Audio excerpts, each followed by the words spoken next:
Today, our guest represents a growing number of people who are transitioning from a background in high-level sport to esports. The transition could be broad from players, coaches, administration, and even player agents. One thing that is certain is that there is a compatibility between highly competitive world of sport and the evolution of esports competition. Our guest today is a former first grade soccer player with an extensive level of experience in coaching soccer and futsal. He was running his own futsal academy before the COVID-19 pandemic put that on hold. And to finish it all off, he's currently in the process of finishing a degree in sports administration. I'd like to welcome Bartek to the show, and thanks for being here. Hello, thanks for having me, guys. So, Bartek, you have this background in football, and we're going to refer to that as soccer for my sake. I'm sorry for that. And you've had experience playing at a fairly high level and coaching at a fairly high level as well, and then running your own football academy. What has brought you over to the esports side? Rocket League, I would say, pretty much. that's the answer. That was a game that I found pretty much shortly after my injury, and it was the closest thing really to football and the closest experience to football and some that I had, and I just immediately got hooked up really, and that was the only thing that really brought me. Before, I was a very, very casual gamer, just with my friends, Call of Duty or something like this from time to time. But yeah, that definitely Rocket League was one thing that brought me there. Yeah, and I mean, you brought it up straight away. I want to bring it up as well as someone else who's had a fair few injuries in his own chosen sport. What was the injury that kind of stopped you playing soccer? Yeah, that was futsal. My apologies. Futsal. I wish I played soccer, because that brings way more money than futsal. Yeah, so I would say at the sort of a peak of my junior career. I just came back from under 20 Polish championships in futsal, where in the qualifiers where I was a top goal scorer. I was really on the roll, I would say.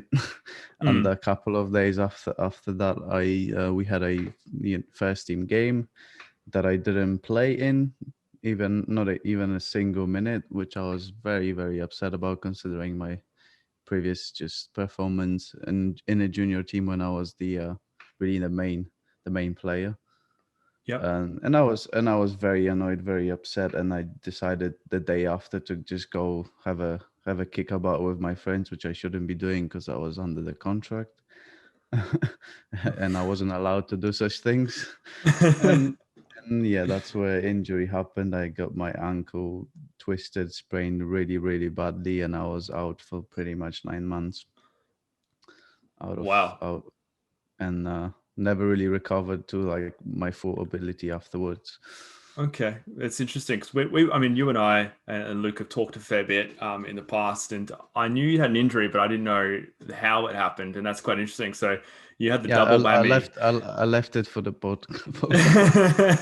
That's quite interesting. So not only did you get injured, but you broke your contract pretty much at the same time, getting injured. Sort of, but no, nothing really happened in terms of that. But definitely, my coach sort of always remembered that moment, and Yeah. we never really got back to the same sort of relationship, although it was always really difficult because I was playing in a team that was playing for the top three, even the championship in Poland. So the Yeah. players that we had were always high level, and they were always 25 plus or whatever, and from other countries even. And it was and they never really focused on youth development, youth growth and stuff like this. So we were pretty much bench warmers most of the times. So it was definitely difficult for us to get something out of it. No one paid really attention to us as well, in terms of if we're actually learning something. I was the one in between junior and first team squad. So yeah, I was friends with junior team, but I never really trained with them. I trained with the first team, and I had maybe one friend, so I was like quite lonely in Yeah. that sense. Yeah, So interesting. yeah, it was difficult. How did you deal with the aftermath of that? I know that I had an injury in my back that stopped me playing for quite a long time, and once in my hands, and I found it really difficult as a competitor. How did you kind of go through that emotion after that injury? Definitely first 6 weeks, I was literally just tied to my bed. I Mm. was, I was, I wanted to do something, but obviously I couldn't. Then after 8 weeks, more or less, I was like, I need to get back. Yeah. I obviously wasn't able in the slightest, but I after like 8 weeks, I came back to training sort of, but obviously wasn't able to do anything, and I think I was just sort of worsening my injury actually, Hmm. and maybe and also because of the fact the circumstances of how the injury happened, my club really didn't pay much attention to me. They were quite upset with me as well. So after sort of 2 3 months, I actually got the proper help that I needed. Before, it was just literally me and my mom helping me out with whatever I needed. And then after Yeah. 3 months, I actually started going to the physio and all that sort of stuff. So that helped me out. But if it happened like right after the injury, I maybe would have been back after 4 months or something like this, and back to the full sort of physical ability. I also was Yeah. supposed to undergo a surgery, but I refused to, because that would make me, that after 6 months of being injured, and then the physio actually said, listen, I think you need to have a surgery. I talked to a doctor about the surgery. He said, listen, you're going to be tied to a bed again for like 2 months. Like, this is a serious surgery. You either, and you're going to be immobile for the like 4 months almost in total. So either you do that or you don't do anything, but you're risking, destroying your ankle completely in the future if something happened. Okay. But if you're gonna train, if you're gonna strengthen your muscles in this ankle, you should be fine. But you're just risking a lot. I decided to risk it. Okay. So injury happens, and then you realize you can't play at this level anymore. You start to transition across to coaching. What is it about coaching that kind of attracted you? Is it because you already had this skill and this knowledge in this sport, and you thought you could utilize it, or was it actually a passion of yours already? So I didn't necessarily transition back then. I still pretty like played for almost 2 years. Okay. Our futsal club sort of almost dissolved. It dissolved now when I left Poland, but it it was on the brink, of being completely dissolved and bankrupt. So last year I was actually playing in a first team as a top player pretty much, but I knew that this is just, I'm not gonna get anywhere. This is not my full potential, that I just won't be able to reach anymore because of the injury. So coaching came about not really because of the fact that I couldn't play anymore. It was more about the fact that I hated my uni in Poland, and I randomly stumbled across the university ad here in London, the the football university rather. So that's where I actually started thinking about this. I started coaching a little bit as an assistant in Poland before actually moving to London for like 3 months Hmm. with kids around 6 to 9 years old. It was quite fun. I always had a lot of fun with kids, like, so I really enjoyed it. And then yeah, that's where everything really pretty much started, I guess. Yeah. And what were some of the key things you learnt about, I guess, coaching younger people in that experience? Or just patience. Yeah. Yeah. When you Yeah. have a group of 15, I don't know, 7 year old kids, it's just difficult to do, a lot with them. Yeah. It's all about really fun and making them do things without them actually realizing what they're doing. They're thinking that they're just having fun and playing around, but actually they're training something which they have no idea about. Yeah. So that's how you approach training with them, and just fun really, and patience as well, Yeah. because they Awesome. they don't really like to listen much. Yeah. No, I can attest to that as well through my tennis coaching. And you're also studying sports administration. Do I have that correct? Is it administration? Football coaching and management, to be Yeah. precise. Okay, perfect. What does that entail? What are you learning through that? So I'm learning anything about really coaching in football and managing a team as well in football. So obviously, yeah, we learn anything from the physical aspect of the game, tactical aspect, managing teams, and in individual psychological side as well. You know, peak performance and all that sort of stuff. It's a holistic sort of approach, I guess. Yeah. Performance analysis, tactical analysis, everything that Yeah. And involves really for football from the I was going to background say perspective, let's say. we're going to transition across shortly into esports, and I guess I really want to get this set in stone, just so because a big thing I want to take away from talking to someone like yourself is how these traditional sport methods, I guess, can be applied into this new age of competition that you're participating in with esports and Rocket League. Are you starting to see, like in your so far experience in Rocket League, are you starting to see that similarities in what you're learning and what you have learned so far through football? In what sense exactly? Sorry.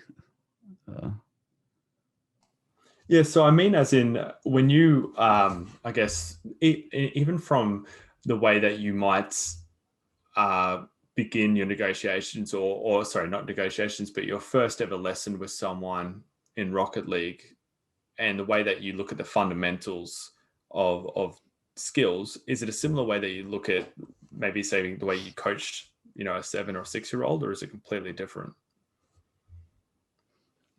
I wish it was the same, but unfortunately, it's just not, because Rocket League and esports and people viewing esports in general is just it's not at the same level as sports. No one will, at least not that I know of. Pretty much no one is willing to to be coached on like daily or weekly or monthly basis or something. They, from my experience, it usually is a 1 hour 2 hour session, and pretty much that's it. Maybe I'm gonna be in touch with that student on Discord or something through messages, but usually it's just a one-time thing. And in within that 1 2 hours you cannot really fit a lot, compared to coaching group of kids that you are in touch to 2 times a week, or something like this. So it's just, I'm not able to develop this sort of relationship, and I'm not able to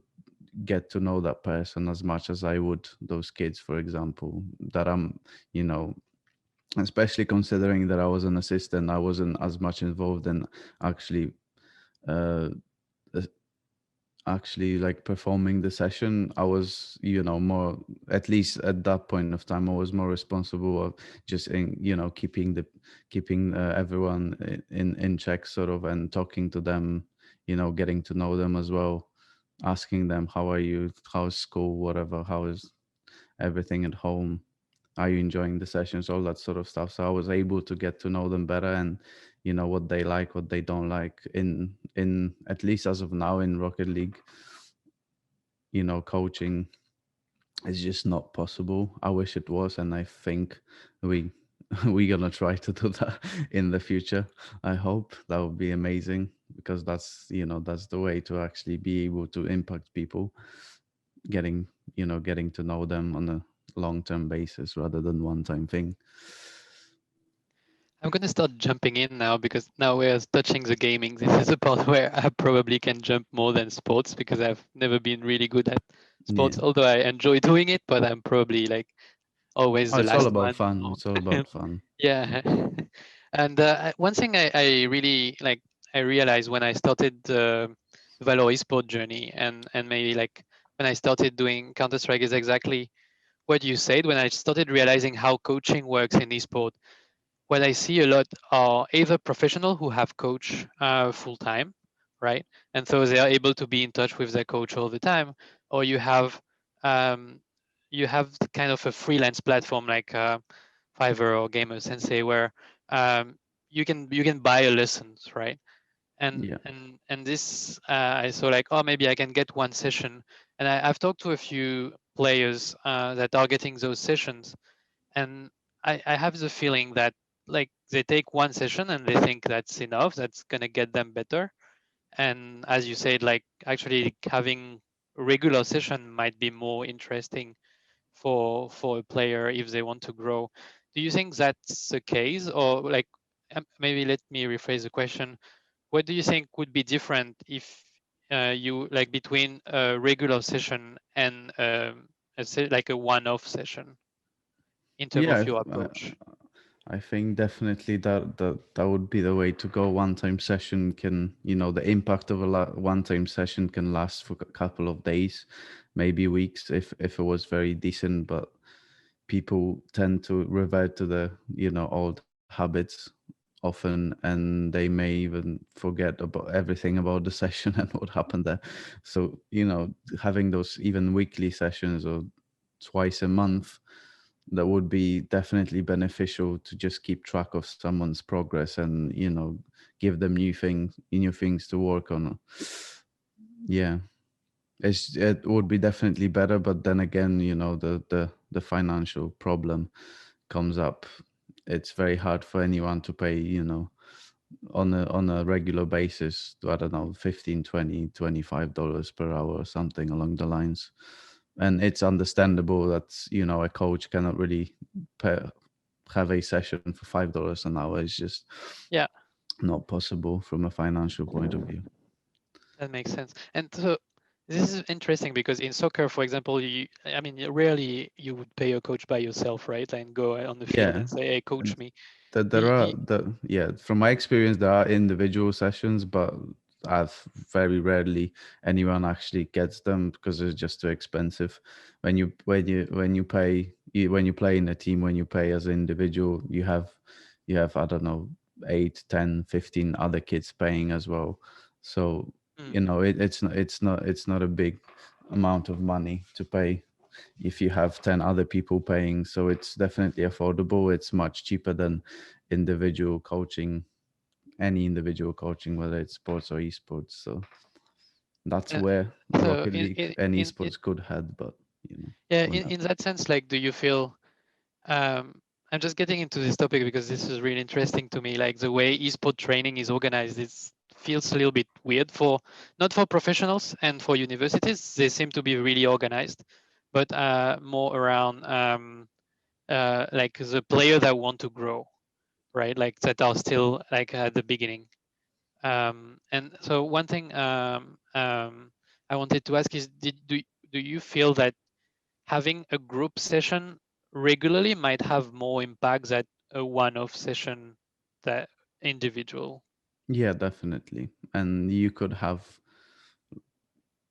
5, 6 group sessions for the same price as just one individual session.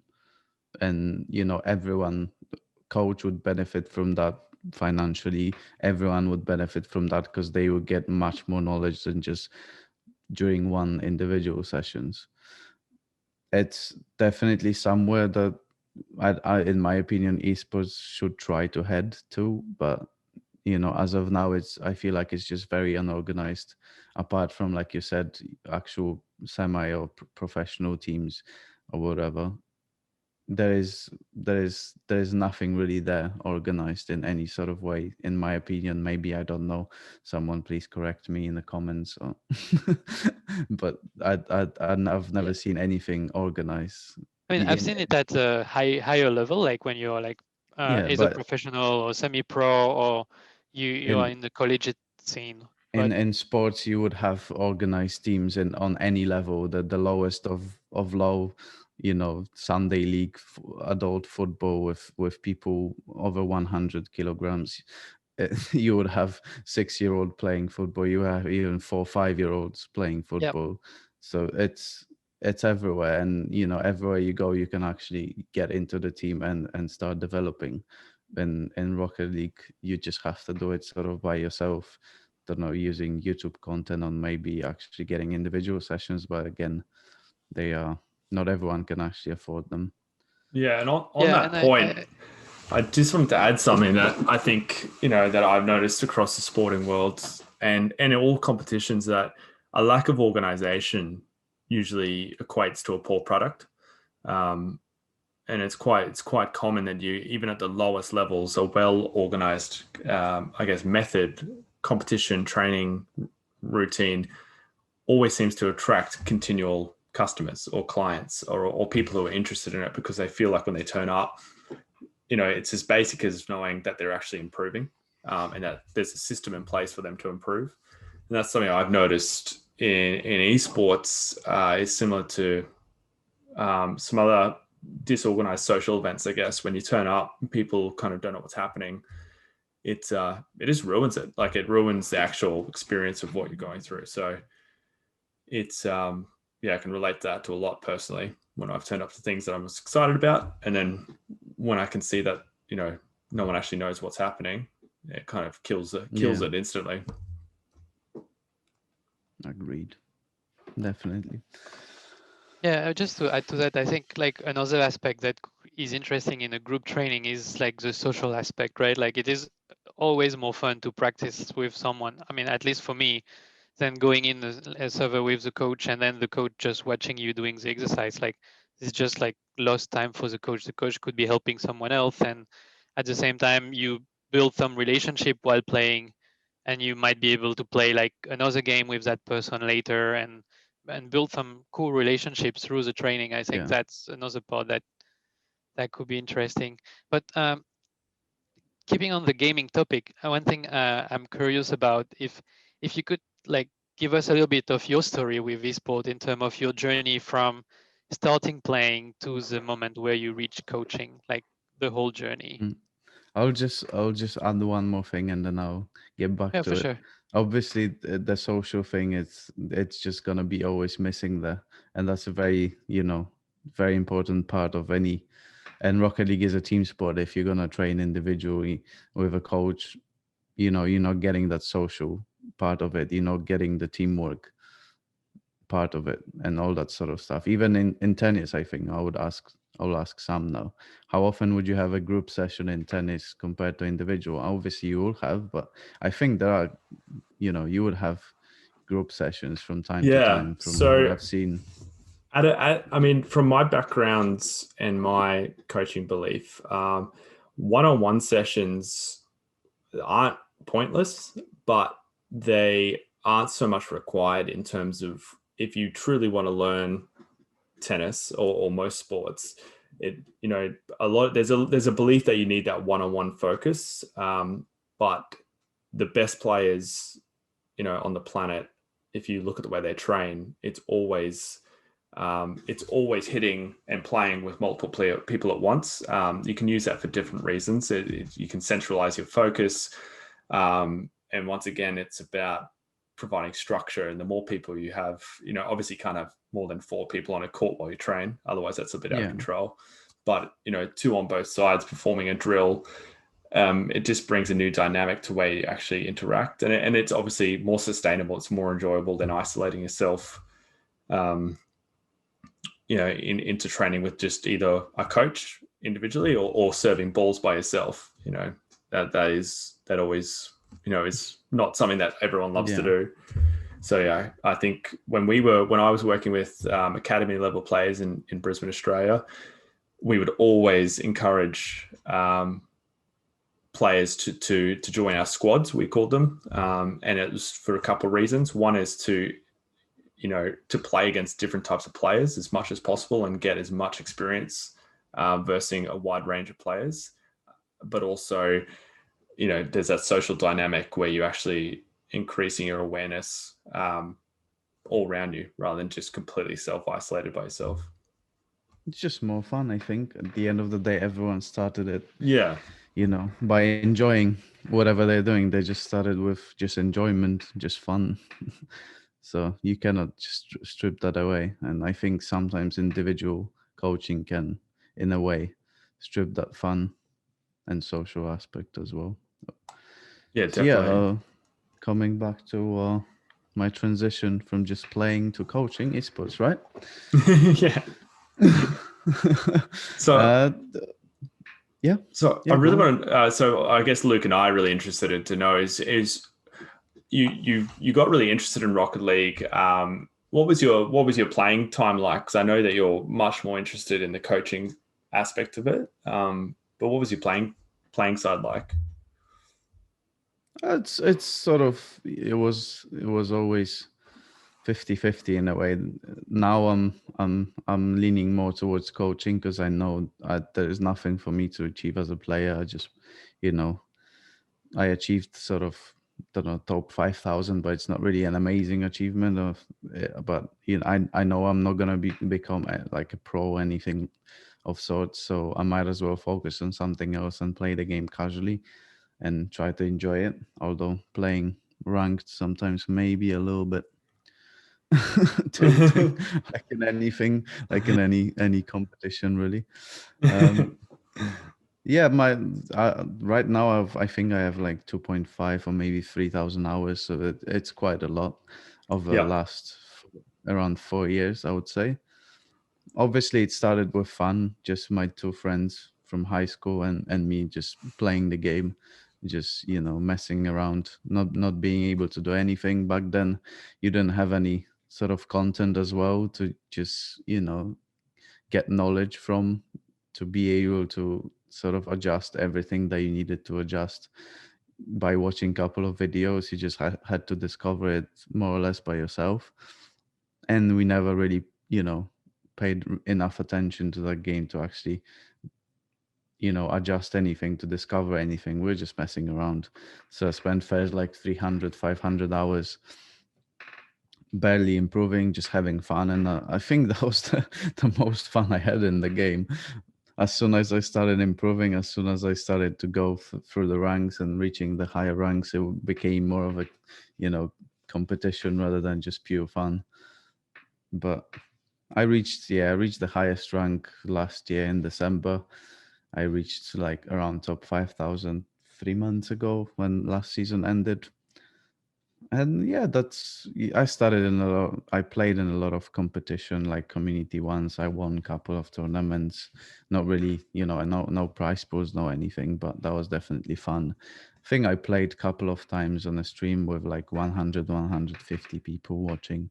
So that was sort of a peak of my Rocket League career as a player. Nothing special, but definitely have a lot of memories, and I will still be playing in some sort of competitions. Definitely, at heart I'm a still competitor, so I don't think I will stop unless my wrists will give up on me or something. So yeah, in terms of a transition, it the first thought sort of about coaching came to me last year by the, I think, end of the year, when I coached my two friends, like IRL friends. uh, just they just wanted to get a little bit better in the game, and they obviously know me. They know that I'm playing. They know I'm quite experienced in the game. So we just had a very laid back sessions, just me casually talking to them about what are your strengths and weaknesses, what you're good at, what you're not good at. It wasn't very structured. It was just a conversation with a friend, but they really enjoyed it. They seen some improvements. They were quite grateful, and that feedback, that sort of love, and seeing the impact that I had on them, had me thinking about coaching. Maybe that's, since I'm actually studying football coaching, I actually know a little bit about coaching, and I love Rocket League. Maybe those are two things that I possibly could combine. didn't do anything about it back then. But then COVID started. I don't know if I can say that. We can bleep that because it's a very sensitive word. uh, so I had loads of time. I started, started thinking maybe actually I could start coaching. I need a little bit of money. Obviously, I'm not gonna earn much at the beginning, but who knows? So I just joined the free coaching Discord with free coaching. It's called Rocket League Coaching Discord, I think. That's where you found me as well. And had started coaching there, found, met a lot of people, had like around 20 coaching sessions. Every single session I had, was very fun. I really enjoyed it. I had a lot of positive feedback as well, a lot of love really that I got back from it. So that's what kept me going in a way. And I felt, okay, this is quite fun. I would really love to do it full time at some point of time, obviously not in the near future, but something to look for. They say if you love your job, you'll never work a day in your life. So so yeah. And then I started coaching on Fiverr for a little bit of money. Obviously, I felt like at some point of time the knowledge that I'm giving is actually worth something. And then and yeah, that was like around 4 or 5 months ago. And then here we are. You found me. Interesting. So that's quite a journey. I think like very quick. I mean, not quickly, but after some time, you realize that you didn't want to become a professional, but you decided to go to the coaching career, which is, I think, a few people I've talked to have this kind of similar vision. The only difference I feel like with you that you're going through, like you went through professional sports, you also studied football coaching. I'll say football, not soccer, because I'm from France, but football coaching. And so you have this professionalism in coaching that I think is really interesting, and I feel that maybe like the question I would have is, like, throughout your progression in Rocket League coaching from the first session to now, do you feel that you have implemented some methodologies that either you developed or you took from the professional football scene? So on the social slash psychological slash mental side of things, I would say I would love to implement a lot of stuff. I would love to talk about this stuff with every single student that I have. But like we mentioned before, 1 hour session, one time thing, it's just not possible to fit that much knowledge and information and content. So I have to, unfortunately, at least as of now, omit this part of my whole sort of approach to coaching. Unfortunately, this is definitely one thing that I would like to see in the future, hopefully with you guys. But at this point of time, I definitely focus purely on just actual mechanical slash non-mechanical side of the game, so actual gameplay, because there's just not enough time to talk about other things. I tend to try to have a small conversation about like goals, strengths, and weaknesses, and what's your overall journey in the game. What would you want to achieve? So I guess that's sort of, you know, the mental slash psychological side of things, but that's just very little in compared to what I would actually want to talk about. Definitely. Yeah, I was going to say, I mean, one of the things that we really always interested us in speaking to you about coaching in Rocket League is you once presented us with the four quadrants concept that you kind of developed yourself, I'm guessing, with inspiration from other things. Can you tell us more about that? Because that's something that's always struck me as a really cool concept and something I think people should hear about. Yeah, so that four corner model was developed by English Football Association. So I I adapted it to my needs and to Rocket League needs in a way. So in actual football one, you would have tactical slash technical side of things, psychological one and social one, and the fourth one would be physical one. And there's a huge focus on that one as well. In I needed to adapt it a little bit, so there's the focus is not really that big on the physical side, because in esports you know you use your body, but not in the same way that you using your body in sports. Obviously, you need to take care of the body through healthy lifestyle, sleeping patterns, nutritions, and physical activities, all that sort of stuff. But definitely, the focus is on the mental side and the gameplay side, obviously, of things. So yeah, I adapted to this model to Rocket League needs. I have four corners that in the future, obviously, I want to discuss with every single student equally, pretty much. So there's one corner called social slash psychological side. The other one is physical. So that's left side of things, and the right side is the actual gameplay, mechanical and non-mechanical skills. Hmm. And I think, I mean, you seem to come across as you have this really holistic approach to even to esports, which is something that we see at the highest levels, where yes, they train for massive hours, but they still have these other areas of their life that they're forced to maintain in a sense. They have fitness coaches, they have dietitians. Um, do you believe the holistic approach that you have is driven by football, or is it just because you've researched the esports top end and you realize that's something that needs to be there? I think it's a bit of both, and obviously my experience as well.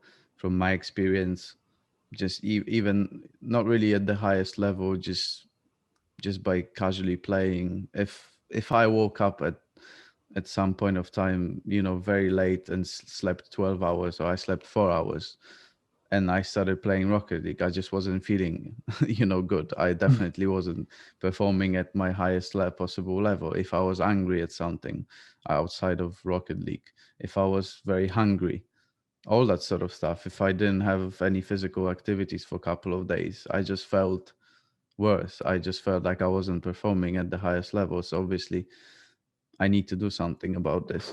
So that's definitely one part, just experience. Without me being involved in football, without me knowing anything about esports or sports, I would still, I think, in a way, notice those things, that something is just wrong, and it's not the gameplay side, It's everything outside of the gameplay that I bring into my performance. It comes from football as well. It comes from what I, you know, learned during my uni, comes from sort of what I know about esports as well. So it's mixture of everything, really. So that's interesting what you just said. Like, I could relate actually. Like, I played a game of Counter-Strike this afternoon, and I had to work today, and I was quite like angry, not angry, but tired and exhausted. And Never play after work. Never play after work. That's my advice. Never works out well, unfortunately. yes, yeah. Actually, my wife doesn't let me play. I mean, not doesn't, but I spend time with my wife after work. So I try to train in the morning Yeah, before work. that's better. It's That's better. actually it's interesting. Like, I never did that before, and it's actually working quite well for me. But one question I have, and like maybe if someone is going through like this like lower performance as usual, what would be, and let's say they don't have this ability to detect, right, like what is going wrong with them, what would be some sort of advice that you would give that person to be able to kind of work toward getting better and better performance? So definitely, I would need to have a conversation to be able to detect which corner of this four corner model is struggling, whether it's one or whether it's two, whether it's every single one, to be able to actually properly help them. But definitely, they would need to reset everything that they're doing, and start getting into good habits in every single corner of this model. So there may be something wrong with the sleeping pattern, there may be something wrong in school, or I don't know, with the girlfriend or boyfriend, or they're not eating well. Anything really can be impacting that, and everything at once as well. So yeah, they definitely may not be able to detect that themselves. So it's very important to have a conversation like this with them for as long as they need to, really, to be able to establish what's wrong and to be able to give them good habits. But again, I'm coming back to the same problem. It's just not enough time to do that Yeah, things, and they're very important to do. and I think one thing that you're mentioning is very important, and something that I remember when I was a kid and trying to make it through the Counter-Strike, even though it was not professional level, but trying to get better, is that as a kid, you don't realize that what you do outside the game, or what time you train, Yeah, or when you play, you don't realize how much it can impact your performance, and how much, for example, like I went in a LAN tournament once, and actually I was so excited to be in the LAN that I didn't sleep well, and then the next day I had games, yeah, and I slept like maybe 3 4 hours, and then the next day I was playing really poorly, and I learned it the hard way that actually, and then I realized, like, I looked at the teams that have the best play, like that made it through the final, and these guys, they actually didn't sleep at the LAN. They went away at 8 p.m. and and I realized that what you do outside the game is actually like very important. Although I didn't realize to an extent, but now that I started researching esport, I do see at the professional scene that they have these habits of training properly, having the fitness, having the nutrition. And I would say if you're like at a lower level, some of the younger player, they are playing. I always use the analogy like I used to be as a zombie. Like I just go to the computer and I just play without having like a proper routine, knowing when I'm gonna start, when I'm gonna stop, when I'm gonna take a break, drink some water, um, do some relaxation maybe afterward, stretching and all that to reduce the risk of injury. I think that's something I really want to emphasize, like for any person watching, even if you're at the like lower level, all these things like really matters. yes. So I don't know if you're familiar with Dave Brailsford and his marginal gains theory. He's a owner of a cycling team, which was called Sky Pro Cycling Team, the biggest one there is in the world, and they called Team Ineos now. He's still, I think, the CEO of the team, the owner of the team, or something. Mhm. Not sure about the details, but he developed this sort of marginal gains theory when every single thing matters. Every single thing, the minutest things, but the minutest details impact your performance. So they would make sure that his cyclists his will get everything that they need, and he would pay attention to everything possible, even changing a mattress in a hotel that they sleeping during a Tour de France or something to a better one, because they're gonna get slightly better sleep, and that will impact even in the you know even in the minor level will impact their performance. So that's, It's yeah, and I interesting. think it's very true. Every single thing will impact your performance, no matter what it is. It's interesting.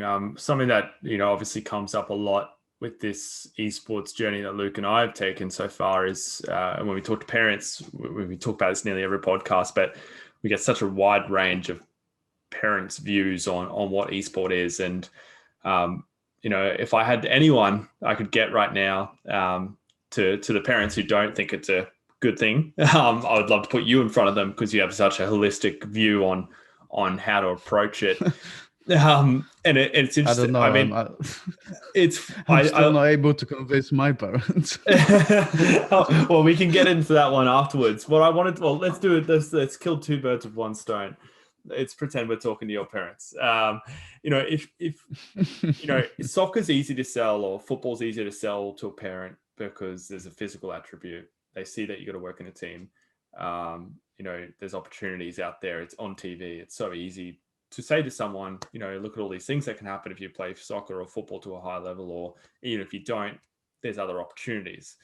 What would you sell as the benefits of esports right now? If you had a group of parents in front of you who were learning about esports, not just gaming, but esports, what would you sell as the benefits in the same way that we sell regular sports? I would start with, first thing, everything is good if it's in a controlled environment and controlled hours, and even sports wouldn't be exactly beneficial to any kid if they would be playing football for 11 hours a day. So, and because of the fact that football is controlled, or any sport is in a controlled environment in a way, and you're spending 2 or maybe 3 hours a day, or maybe less, and it's going to be beneficial. But if you would be to play way more, it wouldn't necessarily be beneficial, and you would basically be at risk of getting injured or something along the lines. So same way about esports, it's going to be beneficial in one way or another, especially the social aspect of things, if it's going to be in a controlled environment. So I would definitely tell parents to try to control it, to try to just dose the gaming time, 1-2 hours a day for a young kid. I think it's enough.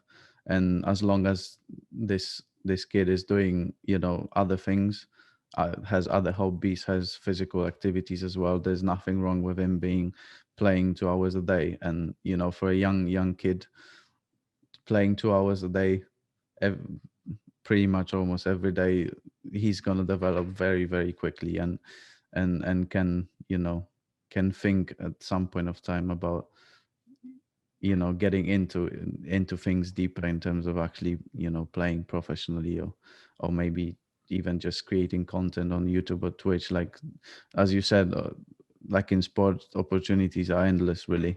You don't have to necessarily be a pro player, but in this world, the the gaming and YouTube careers and Twitch careers, or esports careers, are still viewed as a in a mixed sort of light. Like, there is a lot of people that think positively about it, but there's still a lot of negative opinions about everything that esports and gaming brings.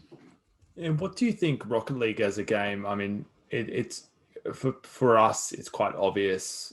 Some of the things that stand out to be good at Rocket League, and they're really good traits. But you personally, what do you see as the top 3 things that a human being can learn when they get really good at this game, that could be transferred into the workplace or into just everyday living?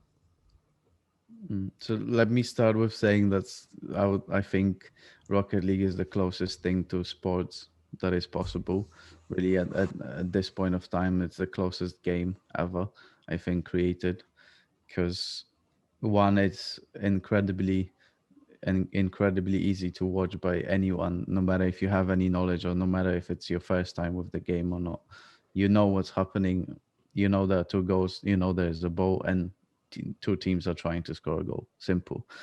If a very new viewer to, let's say, League of Legends, or even sometimes CS:GO, would look at the game, they wouldn't necessarily understand what's the aim, what's happening. Me watching League of Legends is just I have no clue what's going on. So I think, yeah, that's the closest thing, sort of esports. And the other thing is, the game is completely mechanical. Every single movement that happens in the game, it's your input. You have to perform yourself. People think that FIFA or NFL or NBA games are very, very close to sports games, because they're actually actual sports. But in reality, you press one button and your player performs a couple of things at once. It's not really mechanically based game. It's just you doing something, and the player performs a couple of things at once. You're not actually fully controlling the player yourself, in a way. In Rocket League, you have to do every single thing yourself. you don't have pressing the button to pass, and the car is performing a pass to the other player. You have to be able to actually perform it yourself, and it's incredibly difficult. The other things, obviously, coming back to the actual topic, the actual question of yours, definitely the social aspect is incredibly important for some people that are not necessarily good at sports. They don't really like going outside and playing certain sports because they're just not good at them, and they don't like not being good at something.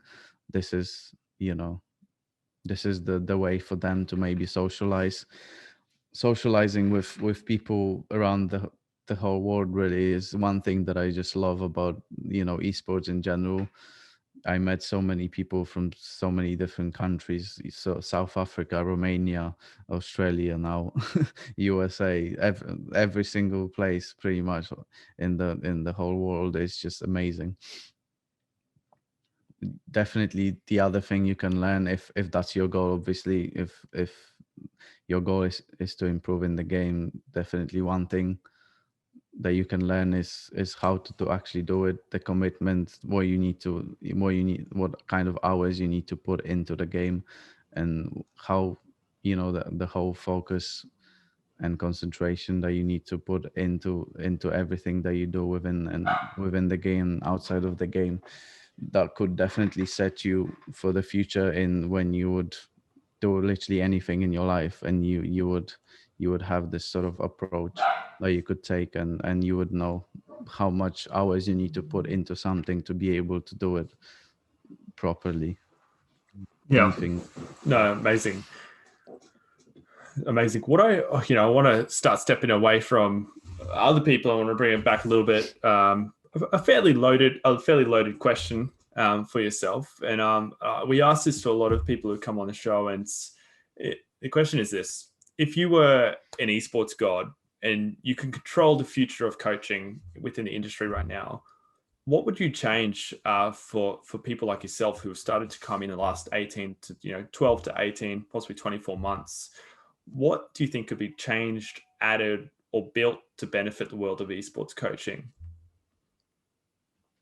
Definitely having something similar to what happens in other sports, in football, just literally coaching education. That's Yeah. that's that's the most simple way of looking at things. Just coaching education, people coming to coaching but they have literally no clue about anything.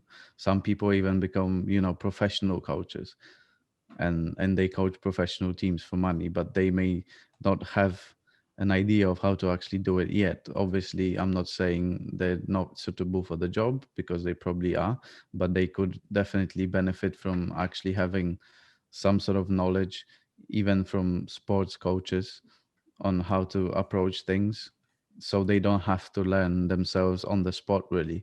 Because I would assume that's what probably happens. They just learn from their mistakes, and it takes them time and months of trial and error to actually come up with certain stuff. And Yeah. they, if they had coach education, they would be equipped with everything that they needed before they even started the job. So Yeah. they wouldn't have this sort of lab experiment on the players, on the professional players, on the spot, which sometimes may not necessarily end up well. And for yourself, I mean, you've gotten this far, so you've got to see where you are now so far, which is pretty awesome in a short amount of time that you've been able to get some experience coaching one-on-one. You've built networks, which has seemed to be a big part of, getting to a higher level in esports. It still has that traditional method that you need to know the right people sometimes. But what's the actual dream for you? We've worked with you a little bit, and we love it. But what's your, right now, where you are, 5 years from now? What's the dream for someone like yourself? I would love to be at some point of time a coach/manager of an actual professional team. That would be one of my dreams. Yep. It's not easy. No, it's not easy. it may be easier than in actual sports, because in sports it's just a long journey that may last even 20 years, and you're not going to Yeah. get anywhere else if you don't know the right people.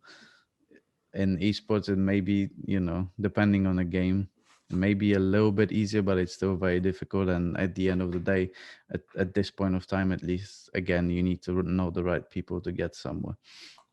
Yeah. Just I by guess, coaching on Fiverr, or I don't know, on a coaching Discord, I don't think you can get, you know, and far, that's, I guess I would say. that's my next question, I guess, is it for me, it doesn't seem, yes, it takes 20 years in football slash soccer. I'm going to keep doing that to you guys. Sorry. Um, it takes 20 years, but the trajectory, not easy to pull off, but it's a lot more simplified in terms of, get experience and move up the divisions of your club, reach the top of your club, move to the next level, move to the next division, next club at the next level, do the same thing, repeat. In that time, develop players and get your reputation out there. For esports, it seems like this giant jump, and there's this big, disparity between where you're at now and getting into a pro team, and that's what I've always found interesting, of what does that journey look like. And I don't know if it exists at the moment. It sounds like a lot of No, time. no one knows, I think. Yeah, I don't think that this journey is necessarily sort of rigid, and I don't think it exists anyway. It's just a jump from, knowing someone to coaching all of a sudden a professional team, really.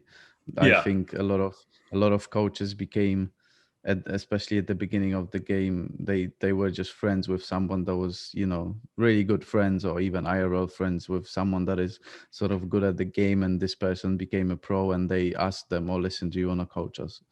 That's yeah, I would assume that a lot of coaches became actual coaches in that way.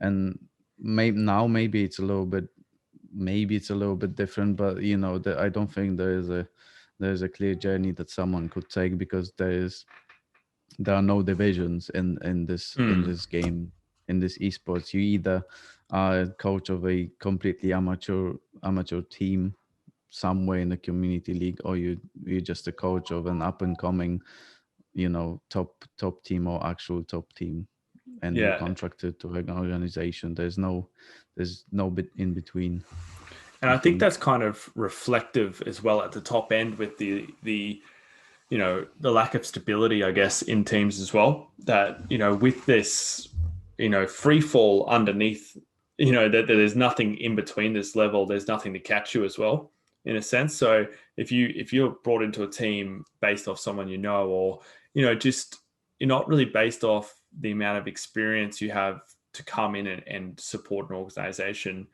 To me, that comes back to that organization aspect, that the risk of it going wrong, repeatedly, is likely. And you can see that with teams changing over and over, players going in and out so quickly.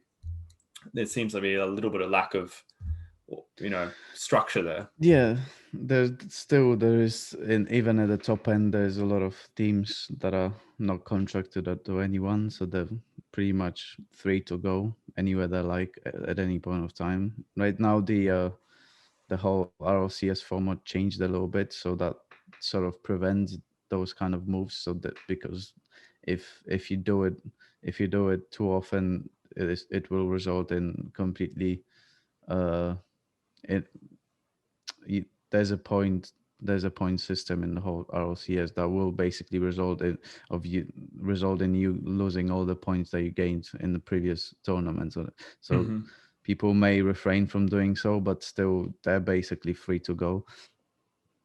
There's definitely still pretty much, the same situation as at the beginning. You may, if you don't really know someone, no matter how much experience you have, if in, I don't know, community teams, and you will struggle to get somewhere to be contracted by someone, because there's no in between in a way. Coaching a community team I don't think will be regarded by anyone at the top end by experience or anything, actual experience. I would think they would disregard it more or less. Okay. And my final real coaching question, I guess, is I usually ask it from a perspective for you to provide information to other people. But I think there's so many people, who are coming through who would love to hear this from you, which is, what do you think are the 3 most important things for you right now to achieve that 5-year goal for yourself? So you didn't let me mention my other goals, but I'll let that slide. Obviously, becoming a coach / manager would be one of my dreams, definitely. But I do understand that it's based on a little bit on chance or on luck as well. So it's not something that I would put all my eggs into in this basket, I guess. The other things would be definitely to be involved in Rocket League coaching in one way or another. Maybe one thing that I would definitely love to have is some sort of academy, which with you guys maybe possible. Definitely would be first one, I think, in Rocket League. Just professional with very very professional approach, something that is just not there yet, and that I would love to achieve, because I think esports in general should head towards what's happening in sports in terms of coaching, the professional academies, the people from the very very young age of 5-6-year-olds already training with a systematic approach with some thought behind this, rather than discovering most of the things themselves. And really, once they become almost semi-pro, they actually start getting outside input, which doesn't really make much sense to me, because I cannot imagine in football you would play on your own with your friends till you're like 18, and once you 18, 20, you become somewhat good, and then you actually get a coach. You actually go into the team and start coaching with a systematic way. Just doesn't make much sense to me. Yeah. So I think in terms of esports and Rocket League, we should definitely aim at something very very much similar. So Rocket League Academy of sorts would be one of my dreams as well. What I need to do to get there, for now I have no clue, but we'll take it one step at a time, I think. And yeah, I think we could get there. Yeah, just small steps. Yeah, In the big interesting. picture, in the background. Yeah, I think, in a weird way, from what I've been hearing, is, the first one is people in your position, and I think this needs to change in some retrospect. It needs to change, is that, network is such a big part of it. And is, how do you get those, those networks, and what does that look like? Once again, it's not 100% clear to me. I think it's something that would come from being involved with the esports community. Obviously, the higher level of the community, the more network you could probably create. But other than that, it's not 100% clear to me how you get through or break that barrier. And I think it's interesting, not so much negative, as more interesting about what space is out there and how it can be bridged pretty much. Bartek, thank you so much for joining us today. I want to finish off with, how can people follow you? How can people get, if they want to get some coaching or they want to know more about you, how do they get in contact? So definitely through my Discord. Don't know how can we plug that Discord. I think in the description of this podcast we can definitely plug I can make that happen. Message. So message me there if you're interested in coaching. Definitely I will be able to help you out. Other thing, YouTube, one thing, YouTube definitely recently it sort of popped off by accident, but YouTube algorithm sort of niced me a little bit. 1.2 million views on one video now. Awesome. over I 1,000 know that. subscribers. Is that So, the best video ever? yeah, the one of me just screaming my lungs out for 30 seconds straight. But Yeah. rightly so, I would say. So I will start posting there. I'm not sure when is the podcast coming out. Maybe I'll be a big YouTuber by then. I'm joking, but you can definitely find me there. Obviously Twitter as well. So I think Perfect. Sam will link all of this down below We'll in the make that happen, description. mate. Thank you so much Lovely. for joining us today, and thank you so much for giving us an insight into your journey so far. I think it'd be really beneficial for the amount of people who are coming through the ranks and starting to get interested in this industry. I think it's so important to share that they're not alone with this journey. So thank you for being with us, and thanks for coming on. Thank you so much as well.